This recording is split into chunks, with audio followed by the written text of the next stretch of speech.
Hey, what's the episode, Josh? This is episode 29. Did you fix it? I did fix it. Really glad I accomplished both of those on the fly. So, episode 29, welcome to Office. What are you drinking? No, I'm not Yoda. Welcome to episode 29 of The Office. What are you drinking now? No, That would be drinking now. What are you? Yeah. Drinking now, what are you? Yeah, well, he's the one. Yeah. So, welcome to episode 29 of What Are You Drinking Now at The Office. We are obviously Christmas week. Ho, ho, ho. And a bottle of rum. Somebody actually walked past me while I was wearing this hat, walking out of the food line the other day. They said, yo, ho, ho. And I was like, and a bottle of rum. And he stopped. He's like, I get rum? I was like, well, maybe. It's not the worst Christmas gift you can get. I can think of a lot of other. Sorry, I forgot my hat today. You all got to look at my hair. So, but I am going to say Meowie Christmas, everyone. Nick, your podcast, your palate cleanser is We got a nice local beer here back on our shelves. We took a little hiatus from these guys. They said they brewed up some fresh batches and wanted to have them down in our tap room, so we took them up on it. This is the Devil's Son IPA. Edward Teach. A little bit newer can here. You notice they added the Black Beauty and the satin text. Mm-hmm. Oh, yeah. And their stickers seem like they stepped up their quality a little bit, so they don't bubble up anymore. And I like this kind of metallic tone colors they got in here. It's a class act right there. Was that 6.5? Yeah, it looks like they didn't change their logo or nothing, just updated a little bit the labels. I see the type is a little bit different, so just some fun there. Maybe some new artwork or artist in the label, so interesting. This is a 6.5, so this is what Nick calls in the friendly zone. Any IPA like 6 point and above is 7.3. That's what Nick's looking for. He'd like to have 6.3 to 7.3. Any single IPA, that's where the zone is at. So I'm having the Stone Never Ending Haze IPA. It's their session. It's a 4% ABV session.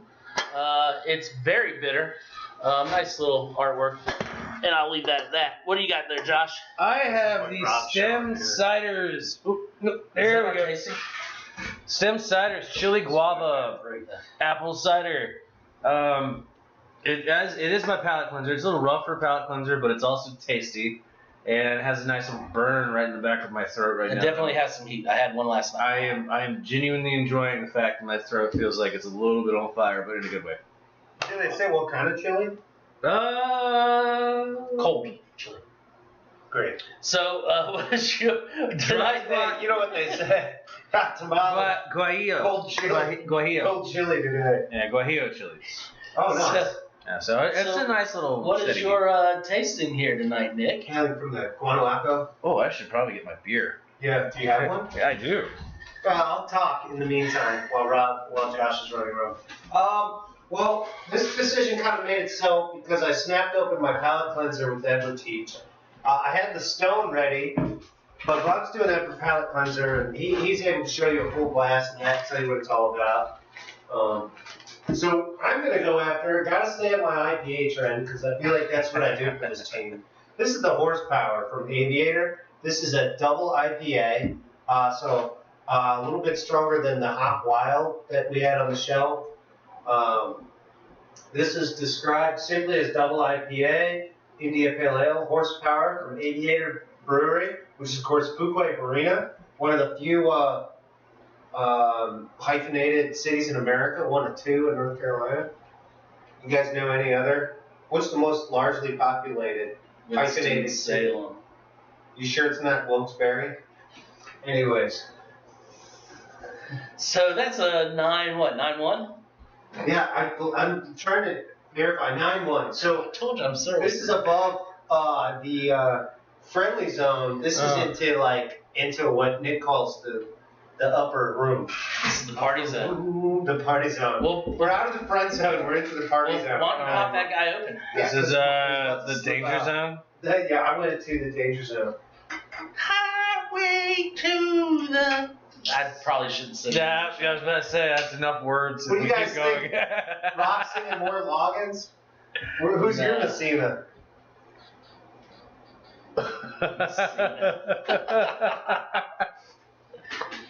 Oh man, dude, you're like, what? Is there a hole in the bottom of that thing? I'm having all kinds of issues today. wow. Oh. Looks like it's got a nice thick golden malt. Well, it's definitely not as hazy as the. You guys remember the Hog Wild was hot, crazy, like. Yeah. So it's definitely not as hazy as the Stone. You can see that side by side. Actually, I mean, it doesn't. I don't think hazy's really. So we might be getting a little chill haze. Well, they don't even say hazy. No, I don't think hazy's really part of this deal. We might be getting some chill haze. It is a thick dipper with a nice caramel malt tone. Getting more. I'm definitely citrus. getting barley. Just. Yeah, the malt comes through. Definitely some hops though, kind of like soggy hops in a good way. Yeah, it smells like a double IPA. They did hop that thing. Oh man, that's a nice trade there with the booziness of the 9-1 with the hop, with the steady malt, keeping some sweetness going. Yeah, I'm getting the malt through there. There's definite hops on. It's not as bitter as this guy. That is. But this is a nice little hoppiness. That is an incredible balance right there. I'm not gonna lie. I'm really proud of it. Wow. I had a feeling, for whatever reason, Rob was like, "You just got to try this horsepower," and I was like, "Man, Aviator, you know." I was like, "All right, we'll give them a shot. We'll see what they're doing." By the way, yeah, I mean, I'm drinking 2 North Carolina beers right now, so that's always a good day. Yeah, that. I like the label art. Like, I'm into cars. I'm doing an engine rebuild. This looks like some kind of big block with like an air intake. I don't know. Oh yeah, maybe a belt for a supercharger here. So it is fun. I'd like people to tell us what engine they actually think this is. I speak beer, not Looks car. like a small block with a blower, if you ask me. But I guess the point is this thing's got some horsepower. I mean, that's what the name is. And at 9.1, with this kind of balance, that's incredible drinkability. You drink 4 of these, you are unmoralized. Well, that's where the horsepower comes in, is the 9.1. But the balance is really good. Yeah, I'm really impressed by the balance between the hops and the malts in this. Neither one overpowers the other. What the 350 small block was known for, was having power and balance. Okay. Whereas the big block got hot, ran kind of rickety, but the small one had the power but the balance. So You realize I'm just going to agree with everything you're saying. I'm serious, people. Tell me if you know what engine this is or what it could be. Let us know. Let's just get that. I think it's 820. Yeah, 820 cubic liters. What? Drag cars don't have displacements of 820. I don't even know what you just said to me. You know what? We're gonna move back into what is it, like solid 7.0. A 6.4 liter? Yeah, that was Is that right? Yeah, that's a good number. We like those, especially up at the art house. 5.7s are very popular at art. That's what the Dodge Challenger is. But if you really get into this stuff, these guys start talking about it in cubic inches rather than the metric. I thought we were getting back to stuff we could talk about. Yeah. So I'd like to talk about these 2 cubic inches of beer I have in my glass. Yeah, I mean, no, this is absolutely delicious. I've had so many different things from Aviator over the years because they're one of the first breweries that I really got into with craft beer in North Carolina. Correct me if I'm wrong, world who's watching, but I'm pretty sure they're the first North Carolina beer that went international. Because they're big in, I think, Singapore and Thailand. No, I wonder what they did to. I don't know, but they're one of the first North Carolina beers to actively export. They were also one of the first North Carolina beers being aggressively hoppy. That wasn't just strictly a mountain beer. Yeah. It did taste like West Coast IPAs. The Hog Wild has a very specific flavor profile. It's not my favorite IPA, but if you gave me a blind taste test with that, it has such a familiar profile to me that I could probably tell it. I think I liked Hog Wild last than I've come to like it now. I see it as this down the middle. If you want to get back to as far as just how malting's done, how the beer is built, it's a down the middle IPA with really aggressive hopping. This is a built up IPA. This is just like we're talking about an engine. This thing's built up. They stacked these malts. This color, I'm fascinated with this color. Oh, absolutely. No, I'm surprised it's not darker the way this is gorgeous. It tastes phenomenal. I mean, the hops are there. I mean, you get that little bit of pine, a little bit of grapefruit, nothing too crazy. Grapefruit, I'm definitely in with that. It's all very well blended. I get bitter on the back end, but not super bitter. Yeah. I mean, I keep going back to this. Josh, you tasted this. Yeah, no, that is aggressive. As soon as I tasted it, I'm like, that was a mistake. That probably won't sip on that again. It's a good beer. It's just you can't go after it. Yeah, no, don't get me wrong. That is a good beer.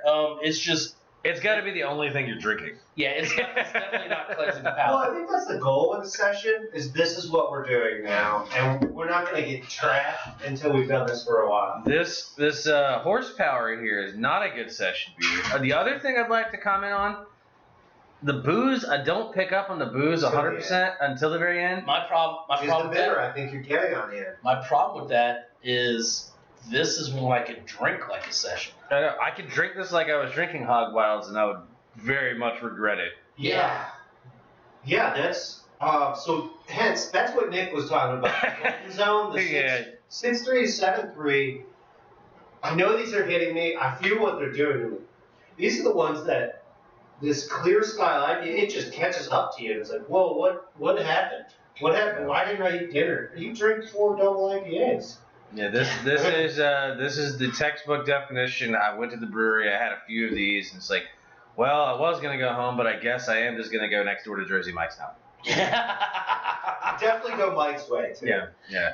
Mike's way, no onions for me. We're not sponsored by Jersey Mike's. I'll take the classic Italian, Mike's way, hot peppers. Chicken cheese steak with pepper relish. That's the way to do it. So now you guys know how to get us food for the podcast.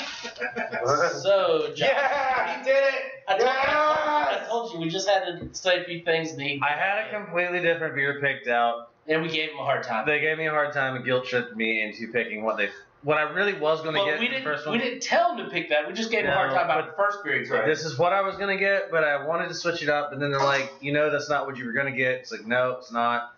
All right, I'll just go get what I was going to get. And then, long story short, now I have a can full of special brownies right here from Sycamore. Do they always come in cans, Josh? As if you didn't get enough at your holiday party. Do they always come in cans? Let's not talk about that. Got that joke. Special brownies in cans. Not any of the special brownies that I've seen normally come on platters. However, your platter special brownies may start making you see that label. Platter special brownies would probably make this label seem really, really cool. It's basically a bunch of animated brownies. You never hear anyone like a self-described like baking sheephead. Well, I have to say, I'm happy that this can actually got to us after the great scandal of Sycamore. Yeah, the Christmas cookies. I see a little bit of holiday theming with this beer, but at second glance here, as Josh gets this out, I'm wondering, like, holiday release, but I don't necessarily see this as a holiday beer. So, this is a chocolate stout. What was Christmas cookies? Was it a stout? I think this is like a battle with Christmas. Yeah, it was a. I don't even know what. I don't even know. Is this relabeled Christmas cookies? I don't know what Christmas cookies what. I thought it was a lower. No, it was going to be white. I think this is a different way. I think they literally cook Christmas cookies. It might have been like a brown. I don't know.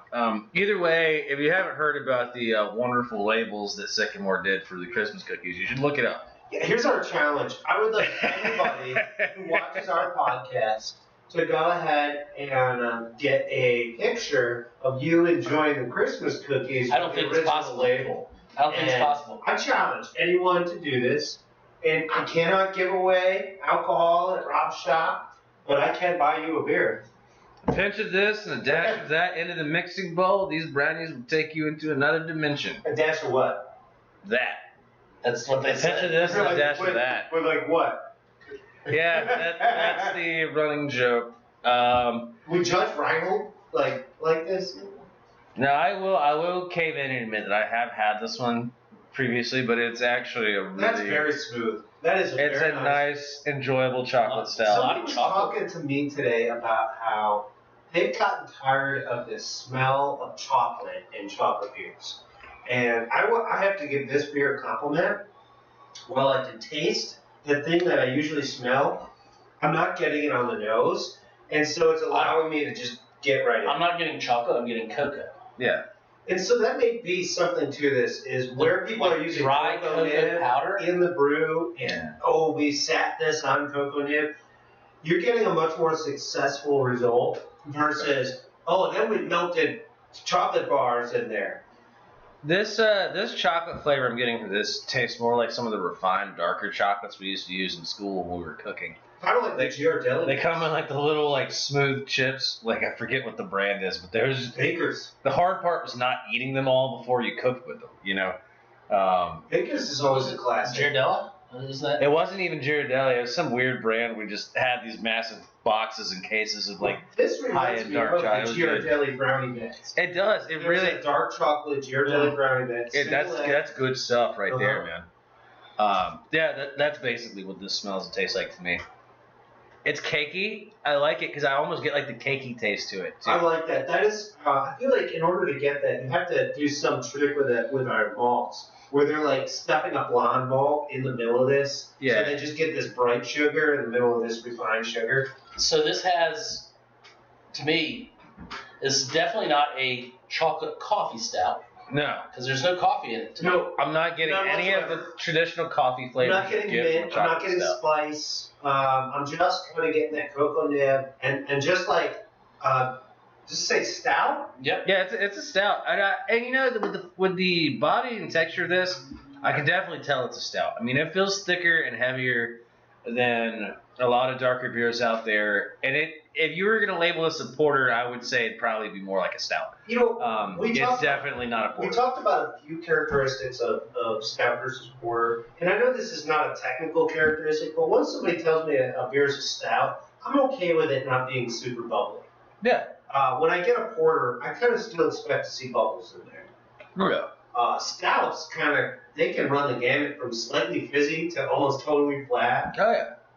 Well, likewise, I'm also wondering, should this be refrigerated? You could drink this warm. I would probably drink it warmer beer. All the rest of these seem to do a little more fogging to the glass. Yeah, it's like it's one of those things. I prefer warmer beers when it comes to my darker beers. Cool tones out of this as it warms up. I'm picking these like copper, sort of like this verging on metallic and verging on what could become sour notes. You'd probably start to see wake up. You'd probably get a little more bitter from the malt, from like the roasted malts coming out. The smoke would come out. But this is delicious. I like this a lot.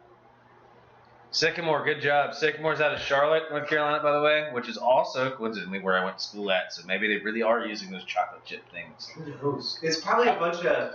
Think about what they've done so far. And by the way, I just want to throw this out there. We have Sycamore's Mountain Candy on tap right now. It is phenomenal. I drank like two and however many pints I could drink before Rob kicked me out the other night, and I felt like the incredible. So yeah, that's their IPA. They're definitely good. I'm digging this. I mean, this is really good. Digging this. They're working that really haze, that sweet, juicy side of beer. My favorite thing about this too is the smoothness. Like, there's nothing hard about drinking this. A lot of flavored stouts give a little kickback into like. So I thought I was drinking beer and not eating a cookie.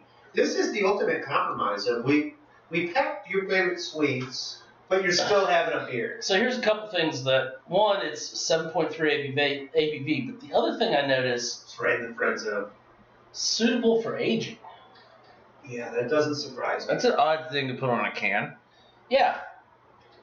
Well, that also means that, so a lot of the canned products that we're getting from local brewers, especially with this New England phase, the NIPAs, they don't age well, and especially not in cans. Like, you get into, if you're not cooling them, you get into explosion zone.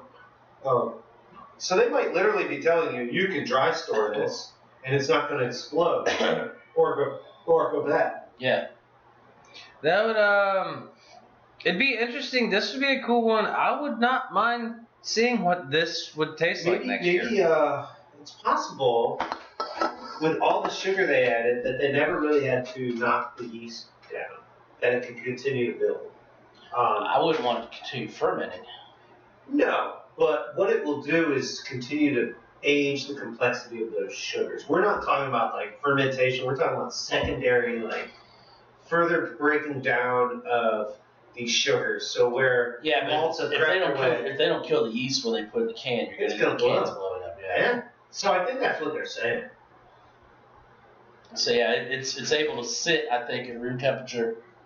That or it could be the lactose, because lactose is indigestible by yeast. So if you go heavy on the lactose, you'll get that little bit, because lactose is not sweet.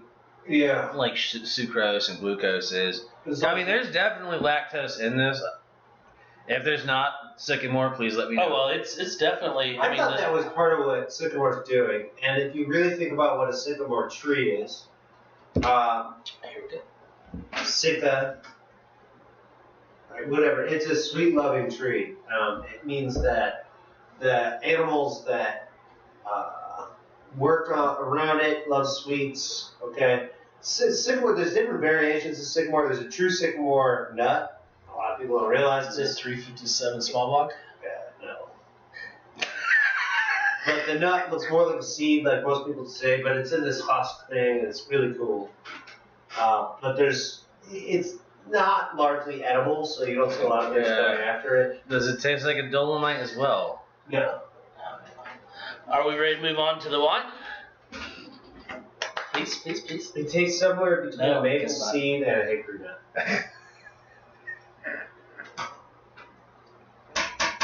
Sycamore's roasting on an open fire. Nobody does that. There's something I'm getting at. It's not a seed. You know what we need? We need the wine tool. Alright, I guess Rob came home with a cork for once. He didn't come prepared.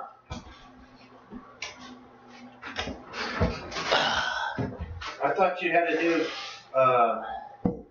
Corbin? I didn't. No.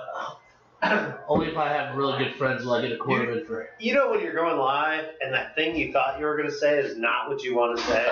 That was that moment right there. For you or for me? For me. I really was talking about a Corbin. No, you were ready to answer me too, but I was like, I'm not finishing that question. So, I picked a new Pinot Grigio we have in the shop. It's called the Tufo. It is from Delle Venenzi. That's a hard F. They're back to back, and I'm pretty sure they're doing. Oh, that's up. Okay. So is that Tufo? It'd be Tufo. Tufo? But okay. I don't know. So, Stop. I don't know. Venezia, which actually is a combination of 3 regions. I'm interested in this because, one, the 3 regions in there, they include Alto Adige, Friuli, Venice. Am I wrong? Okay, so when I see this word, and you said it, Venice, right? Venice. Okay, I would That's say what like I said. Venice. Yeah, but this is making a reference to Venice. Yeah. And Venice That would be is Venezio. like the main port city of this region that we're talking But yeah, it's northeast Italy. about. And There's Swampy Lagoon, isn't it? Down there, yes. But think about it. The same river that comes down from the Adige. So Alto Adige means the high up Adige into Adige. Okay, sorry. I mean, if you're gonna get if we're gonna do it, let's try to say it right. Here's a negative. Synthetic cork. So we pulled the cork finally, and it's full synthetic or composite. It's full scent. Well, that's Italian wine for you. That's a Noma cork. So I've seen my fair share of these guys. Cork, yeah. Is it the short one? Yeah, it's the short one. So back to the wine. This is a DOC. Nick and I were trying earlier to pronounce Denominazione di origine controllata. Say again. Denominazione di origine controllata. I think Josh speaks better Italian off the wine menu than he does off the food menu. I think Josh speaks better Italian than he does English. I love Italy. So great anyway, spot you guys have over there. DOC is the second of the right in the middle of their three wine ratings. There's DOCG, and then there's DOC, and then IGT. DOCG is the pink label. DOCG is very, very, very, very strict. You have to have everything perfect. What's the G? Genuine? Garantita. Guaranteed. Yeah. So they pay insurance just to make sure that. That sounds very Italian. It's one of the strict. It's way Very stricter. DOC opens up a little bit, not a whole lot, but just a little bit. And then IGT is for me, I consider it more for the blends. That. It's for winemakers that want to make, and don't get me wrong, IGT can be great wines. Don't sell those short. Super Tuscans? Super Tuscan would fall in that category. They're generally wines that are not inside that region's main type of wine. Okay, just got my first one off that guy. Things have a lead. 5.6. 5.6 out of 6.2, or you say 6.8? 6.8. 6.8, 5.2 out of 6.8. All right. Guys, the meniscus is hardly perceivable until you go in and take a look, and then you see it's this heavy fan. But this is such clear color. It's so. This we're saying that this is Pinot Grigio. This is Pinot Grigio, lightly oaked. Oh, okay. Well, there we go. That would go with that band. I'm really curious about the lightly oaked aspect of it, but no, I mean this is gorgeous. Oh, This is actually, so I can pale. smell. This is young too. It's also 2018. There is a difference immediately on the nose from our typical. It says slightly oaked. Our fresh. I don't know what to call them. If this is 2018, that means it was harvested September last year, and then maybe slightly oaked. So it took till at least October to have wine. Maybe for a quarter of a year in a barrel. Maybe they hit the barrel in November. Maybe.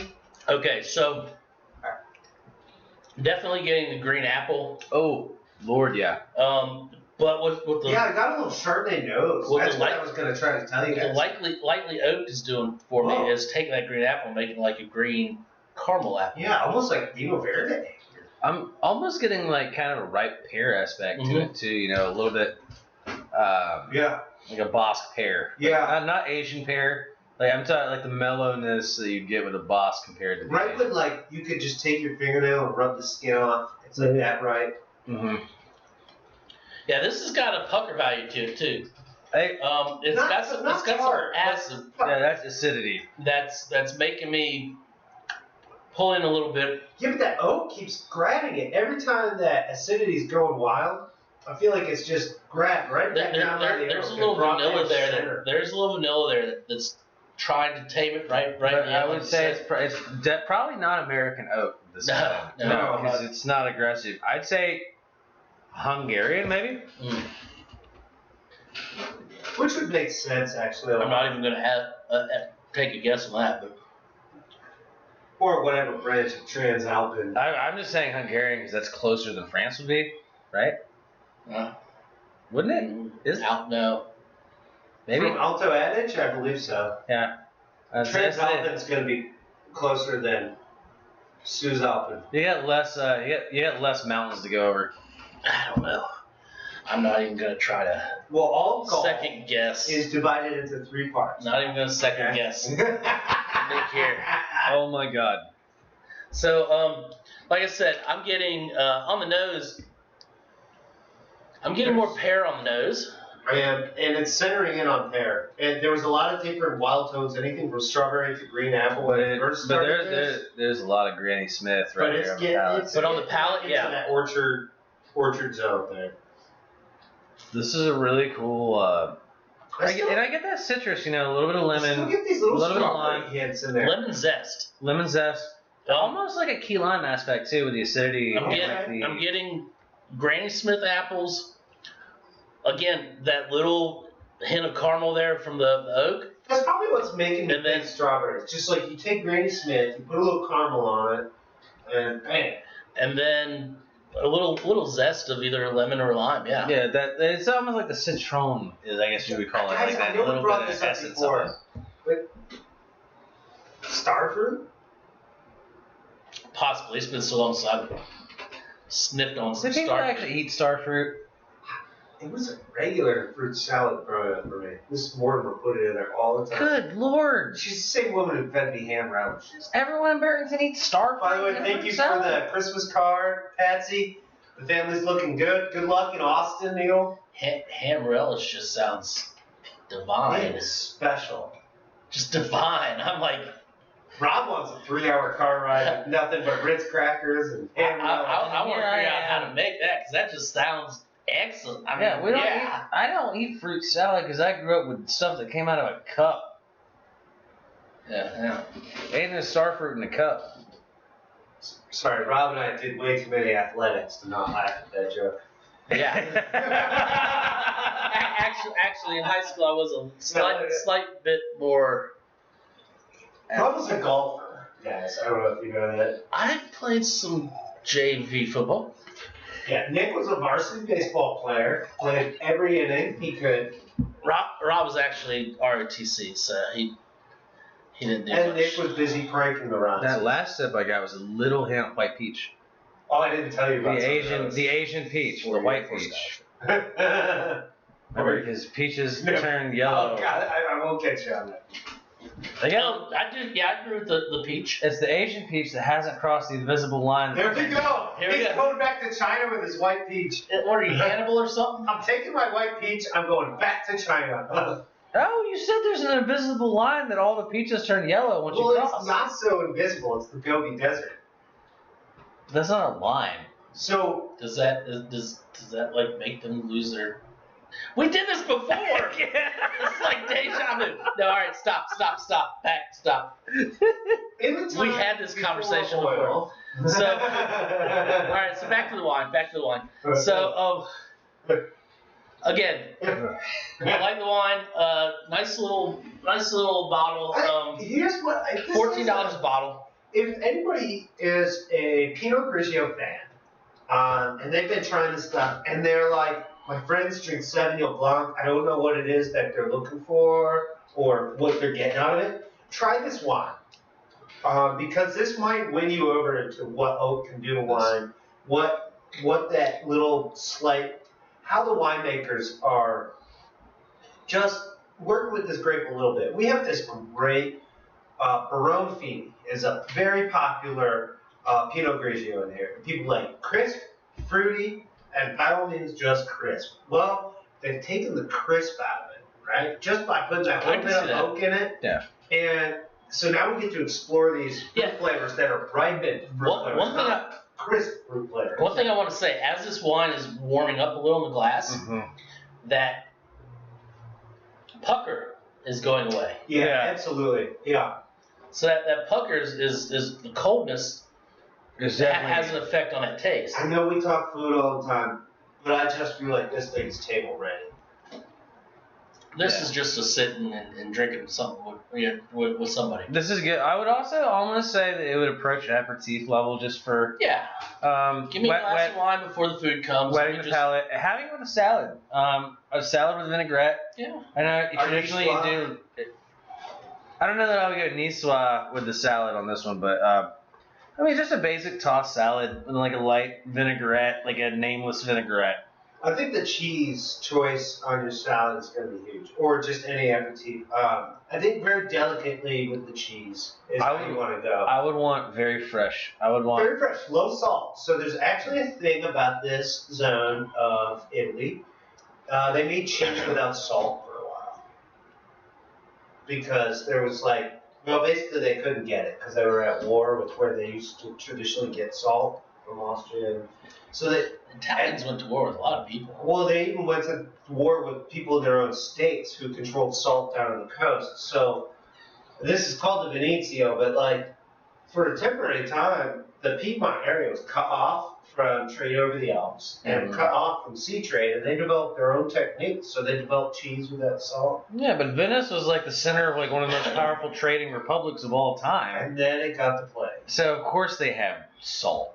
Okay. Yes. All right. So And Parma does too. So we're going to come back around to. Let's go ahead and rate our beers and wine night. Let's Before start. we get into world history. Yeah. Let's start with Nick with your Aviator. Can you talk wine without talking war? Probably not. So let's go back to the beer. Okay. The you Aviator? can definitely talk. Beer is a sign of peacetime, by the way, people. I don't know if you know this. Aviator, this was a big success in my mind. Number one, this is a super affordable at $3. You're getting a dip, a 9.1%. Hugely, just awesomely palatable. Just like really great beer. I'm drinking it side by side with the Devil's Son IPA. Doesn't lack some of the complete complexities of the hop little innuendos that Devil's Son does. Yeah, but it's got a malt that's built to 3% higher, so of course it does. Is there a booze factor on the tail end? Yes. Is it tempered with the hops? Yes. Keep drinking, buzz on, horsepower is a double thumb up. Double thumb up for you. Excellent. Price is huge in that. So I like the complexity of this one.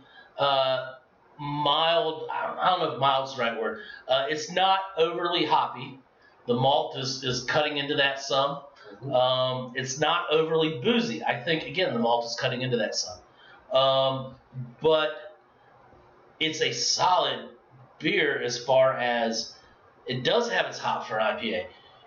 It's got a big old honking ABV at $3 a can.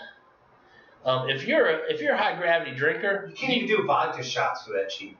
Yeah, if you're a high gravity beer drinker, you can't pass this up because this is going to be one that's going to stick with you for the night and hurt you in the morning. Hurt you in the morning. So I'm going to give it. I don't want to give it 2 thumbs up. I can't think of a reason not to give it 2 thumbs up.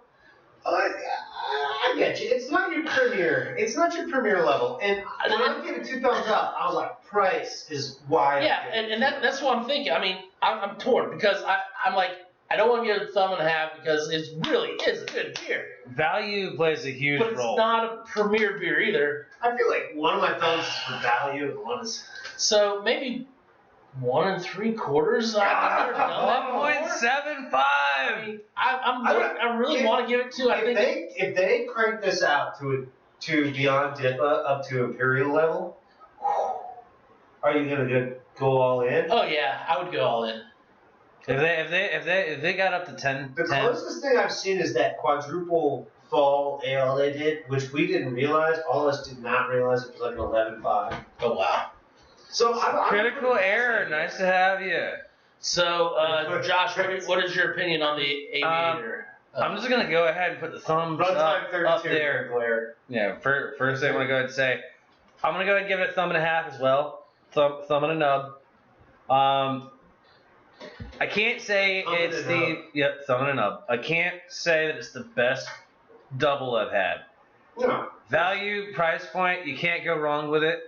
The hop profile is really good. The balance is good. I think it's a little basic for what I'd like to see in a double, but that is merely my own personal preference.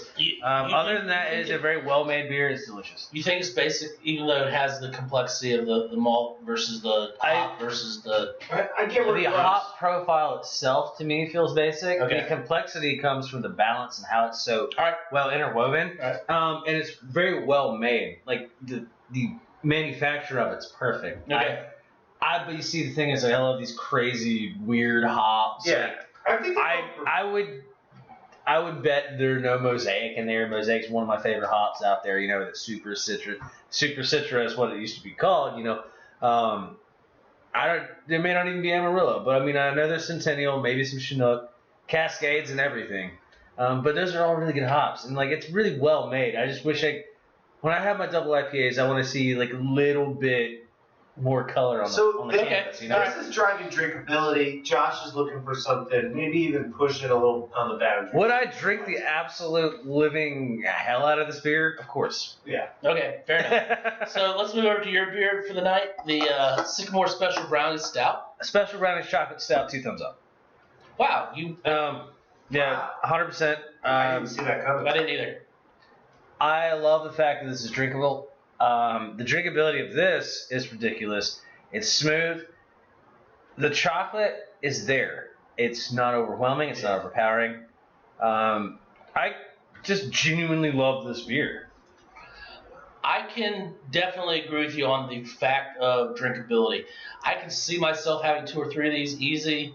It's not something that where you get one of these big stouts and it's like it hits you, and then bam, the bitterness of coffee comes through. Mm-hmm. This is nice cocoa, level, smooth, and it's almost like you're waiting for the bitterness of a coffee to come through. And it doesn't. Yeah, it's just. So I can see the drinkability part of it. I like it. I like Sycamore. I like their. I don't give a F to whatever, and they push the boundaries on stuff, especially their labeling. This label. This case they're pushing the boundaries on. What's gonna happen with the special brownies? So I like it. I like the fact they push it. I like the fact they're having fun doing it. I'm going to give it a 1.5 thumbs. Mm-hmm. There's kind of similar to what was said before. There are a lot of big stouts out there. Gotta really make me fly out of my seat to get to on a stout. Okay. Nick? I like the stout. I'm going to give it a solid thumbs up. I'm not going to mess with my second hand. We didn't even talk price, but I have a feeling what's the price at? $4. It's very friendly pint price. $4 for a specialty flavored pint. I really dig this. This is the ultimate, I don't want to say compromise, but this is like where people who are not big into the flavored stouts and people who are only drinking the flavored stouts, this is one you guys could split and agree on and start thinking about some other beers that you might like together, like Baltic, Porters, and some of the other sort of like Josh and I were describing, heavier porters that are built, but just kind of built around oat and barley. And like the crazy caramel tones going on. Yeah. This has a nice chocolate. It's not off-putting on the nose. So it's their chocolate nib and in the taste, but it's not going to offend you on the nose if you just want that beer smell, that beer taste. You'll get it. But the person who wants the sweet candied ale, you're also going to get that. Yeah, for the nose, for me, I got like this powdered cocoa, which isn't to me like super strong chocolate. It smells like the Ghirardelli cart in the mall. If you like brownies and you sometimes drink a beer, definitely try one of these. Yeah. If you like beer and you like brownies, definitely drink one of these. And if you like beer and you like drinking cool beers on the holidays that are different than your normal selection, definitely drink them. Maybe I'm just still hung up on special brownies. No way of saying no to this beer. There's just basically how many times can I say yes to this beer is the question. Oh, yeah. All right, so moving on, we've got the wine, the Pinot Grigio, the Tufo. Is that what you? We're gonna go with Tufo for right now. I think so. It's a DOC from Venezi, lightly oaked, 2018, 12.5 ABV, and it is $14 a bottle. I think this is an interesting change from your classic high acid, straightforward fruit Pinot Grigio. The oak brings a little bit of caramel to me on Granny Smith apple flavoring. I get a little bit of pear. I get more pear on the nose. Possibly some white peach going on in the background. When it's cold, I get the pucker factor in the back with the big acid. But the big acid kind of goes away as the glass warms up. I think this is kind of I don't want to say complex Pinot Grigio. I'm of low opinion on Pinot Grigios. I just don't think they're a very complex wine overall. A lot of people like them, and I'm not knocking them. This is a solid Pinot Grigio for me. I can drink this. I can sit and with a couple of friends, put down a bottle, have a conversation, go back for another bottle. Price point's good. I'm going to give it a thumb. Yeah, I like this. I got to say thumb up on this. This is that Pinot for Chardonnay drinkers, Sauvignon drinkers, who are like, what the hell do people see in Pinot Grigio? That's a candy. That's not wine. Well, this turns out you can do some cool stuff with this, and that you can start working the oak to get these flavors out. It makes me wonder, with the slight oaking, are there negative things that happen if you fully oak a Pinot? I don't know, but none of them are happening here. What I'm seeing is you get the orchard flavors that Chardonnay gives you. You also get these mineral and bright citrus tones that are just like on the front end that Sauvignon Blanc gives you. Aspie, hey. You might... Burlington, Ontario, Canada. Yeah. Thumb up to you, Aspie. Did I say something wrong? I'm sorry. No, I think it was all a compliment. I liked it. It just sounded weird. So back to your final review there. Yeah, I'm still going to hold my thumb up. Not up to you, Aspie. So why?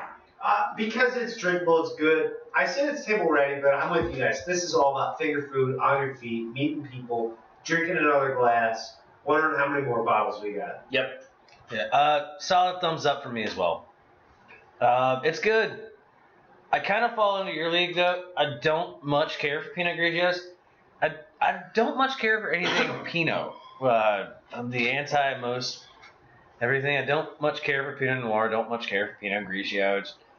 They're all a little. Pinot Blanc? Pinot Blanc I've probably had like once. So I would be able to make an accurate. And Pinot Gris. Which is, they're not the same, but they are, but they aren't, but they are. This one's really good. I like the oak. It's probably the oak that's doing it for me. I like oaky wine. I do like stainless too, but I do really like oak. So thumb up on the wine for everybody.